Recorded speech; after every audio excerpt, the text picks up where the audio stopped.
నీళ్ళ సాంబార్ కాదండి, మనము చిక్కటి సాంబార్ చేసుకుందాము. చాలా బాగుంటుంది. మొక్కజొన్న సాంబార్ అండి. చూడండి నేను ఎలా తయారు చేస్తున్నానో సాంబార్ని. ముందుగా కుక్కర్లో 1.5 గ్లాసు కందిపప్పు వేసిన చిన్న టీ గ్లాస్ తోటి 2 సార్లు కడిగాను. ఇప్పుడు 6 గ్లాసులు వాటర్ పోస్తున్నాను. పసుపు, కారం, కొంచెం ఆయిల్ పొంగకుండగా కుక్కర్కి విజిల్ పెట్టేసి మూత పెట్టి పొయ్యి మీద పెట్టేశాను. కుక్కర్ విజిల్ వచ్చే లోపు ఇవన్నీ మనం వెజిటేబుల్స్ కట్ చేసుకుందామండి సాంబార్ కోసం. ముల్లంగి, క్యారెట్, బెండకాయలు, ఫ్రెష్ బెండకాయలు అన్నీ ఫ్రెష్గా ఉన్నాయి. బీన్స్ బాగా కడిగి 2 సార్లు కడిగాను. వెజిటేబుల్ కూడా కట్ చేస్తున్నాను.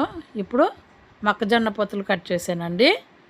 చాలా బాగుంటాయండి మొక్కజొన్న పొత్తులు సాంబార్లో. ఇప్పుడు ముందుగా పొయ్యి వెలిగించి కుక్కర్ పెట్టి ఆయిల్ వేసి 2 స్పూన్ల ఆయిల్ వేసాను. ఆవాలు, జీలకర్ర, కరివేపాకు, ఎండుమిర్చి వేసాను.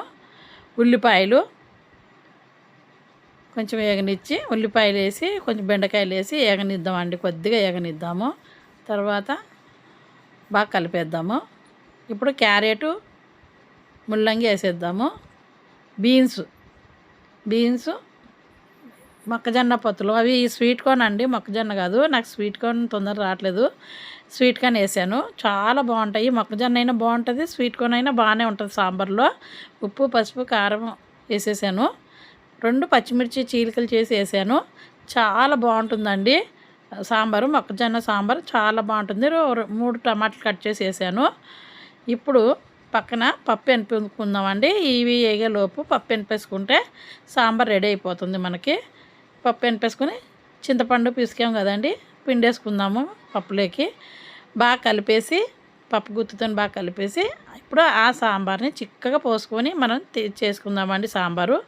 చూడండి ఎంత బాగా వచ్చిందో కలరు. చాలా బాగుంది కలర్ అయితే, నాకు బాగా నచ్చింది సాంబార్ కలరు. పచ్చి కరివేపాకు వేద్దామండి మరిగేటప్పుడు. మరగడానికి అన్నీ వేస్తాం కదా, పప్పు వేసినప్పుడు పచ్చి కరివేపాకు ఉడికేస్తే ఉడికిపోతుంది. లాస్ట్లో చివర్లో కొంచెం బెల్లం ముక్కండి. నేనైతే మసాలా సాంబార్ పొడి వేయలేదు. మా ఇంట్లో గరం మసాలాలోనే నేను కారం తయారు చేసుకున్నాను కదండి, అదే సాంబార్లో కూడా పనిచేస్తుంది. ఆ కారమే వేసాను. నా వీడియో అప్పడాలు కూడా వేపేసాను. నా వీడియో నచ్చితే లైక్ కొట్టండి, షేర్ చేయండి, సబ్స్క్రైబ్